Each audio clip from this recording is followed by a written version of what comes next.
So I was massively triggered yesterday, and I'm going to share with you what I did to work through that trigger. So I was looking at someone's stuff online yesterday, and I was so freaking triggered. I don't even know, the emotions that were coming up were like grief and anger and overwhelm and all of these things. And I walked in my house, and my sister was standing there and my husband was standing there, and I said, I have been massively triggered. I need you both to just hold space and sit and witness. They said, okay. And I just went through, and all these words started coming out that didn't even make a lot of sense. And I was crying. And then I said at the end, which surprised me, and I said, and lastly, I feel like the biggest failure. This person that I was looking at, they're authentic. They're living from their true self. I'm not. And they were like, okay. And I knew they were thinking like, don't be crazy. Are you crazy? But I was like, nope, this is just how I feel. Just let me say it.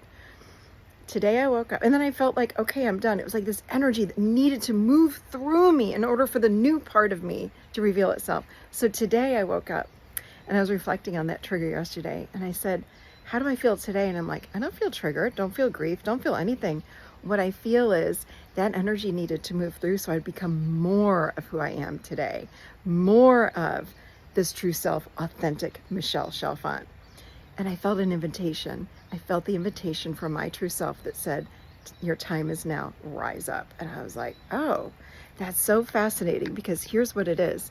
If I had not have sat with all that I sat with yesterday, and it was literally like a 10-minute experience when I was in all this emotion, and it was an energy. You have to understand, when you are triggered, it's an energy that's rising up, that's trying to work its way through you. If you don't sit with the emotion of whatever's coming up through you and let it metabolize through you, let it process through you, and instead you tap it down, it prolongs the trigger.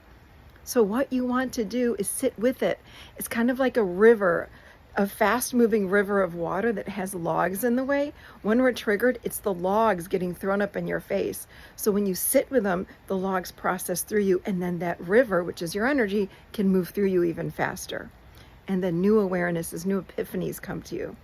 That's what happens when you sit with a trigger. Triggers are one of our greatest gifts. They reveal our unknown, unconscious beliefs about who we are. You've got to be willing to sit with it. And we do a ton of this work, I'm just telling you, in the Academy of Awakening. So come check it out.